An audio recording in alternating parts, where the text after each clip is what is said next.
Working long hours is a way of life in Japan, so much so that some occasionally die from it.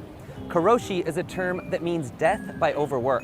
So why are people working so hard, and can it be fixed? Japan has some of the longest working hours in the world. Nearly a quarter of Japanese companies have their employees work more than 80 hours of overtime per month. Those extra hours are often unpaid. Today, Japan's corporate culture is driven by the so-called salaryman. The salaryman is defined by his loyalty to his company And expected to spend his entire career working for the same firm. Not only does he work long hours in the office, but it's also assumed he'll participate in after-work activities too, like drinking with colleagues. And they're not taking enough time off. In 2017, one survey found that despite being entitled to 20 days off per year, Japanese workers left 10 of those days unused, topping every other country in the survey. You don't have to be in the confines of corporate walls to feel the impact of its work culture. It's 3 a.m. Thursday morning right now in Tokyo.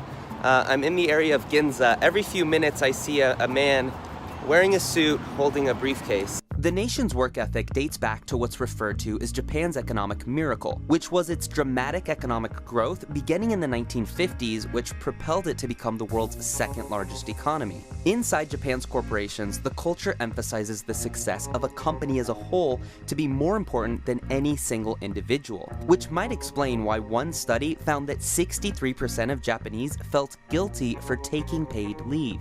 But perhaps more concerning is this. Long work hours don't necessarily mean high productivity. In fact, Japan has the lowest productivity amongst the G7 nations. Earlier I mentioned the term karoshi. It means death by overwork. It's legally recognized by the government and usually is marked by a heart attack, stroke, or suicide due to stress. There's hundreds of cases of karoshi reported annually, although some argue these cases are underreported and that the real number could exceed that by up to 10 times. An employee of the advertising firm Dentsu jumped to her death in 2015. The cause was said to have been depression caused by overwork. The case generated widespread attention and renewed calls to change the long working hours and illegal unpaid overtime highly common in Japan. The firm was fined for violating labor standards because she was reportedly forced to work more than 100 hours of overtime per month. The company's CEO even resigned over the controversy. After the death, Dentsu made some changes within the company. One of them, the lights in the office now turn off at 10 p.m. every night in an effort to force employees to leave.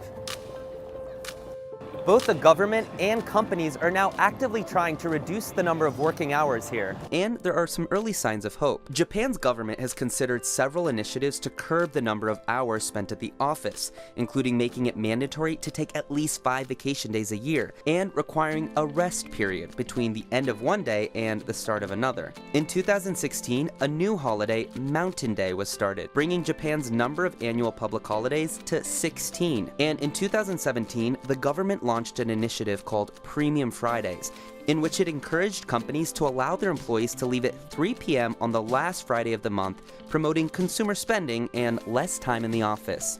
But one study found that less than 4% of employees in Japan actually left early on the first Premium Friday. Which is why, despite these initiatives, a cultural challenge still looms. Since Japan's culture emphasizes the group over the individual, well, no one wants to be the first one to leave the office. And there's another reason that there's pressure on people to work hard. Japan's economy is in danger, and in order to maintain its massive size, Japan needs to put in the hours. Japan lost its spot as the world's second largest economy to China in 2011, a title that it had previously held for 42 years. Japan is dealing with a labor crisis. Its population is aging fast, and its birth rate is in decline. That means its total population is going down. And in the next 50 years, it's projected to shrink by nearly a third. The population is expected to go from 127 million in 2015 to just 88 million by 2065. There's two likely ways that a nation can compensate for the labor shortage: immigrants or robots. Japan has always been less inclined to accept immigrants. In fact, its percentage of foreign workers is tiny compared to other nations of large economies. So without more immigrants, it's looking to robotics to fill in the gap. Its robotics industry has spanned from hospitality to manufacturing, and now even reaching farms by creating robots that milk cows. But whether technology could open the door for a better work-life balance for Japan's workforce still remains to be seen. Hey guys, it's Upton. Thanks for watching. For more of our videos, check out what does equal pay mean for the economy here, and will robots take our jobs here? We're also taking suggestions for future CNBC Explains, so leave your comments in the section below. And while you're at it, subscribe to our channel.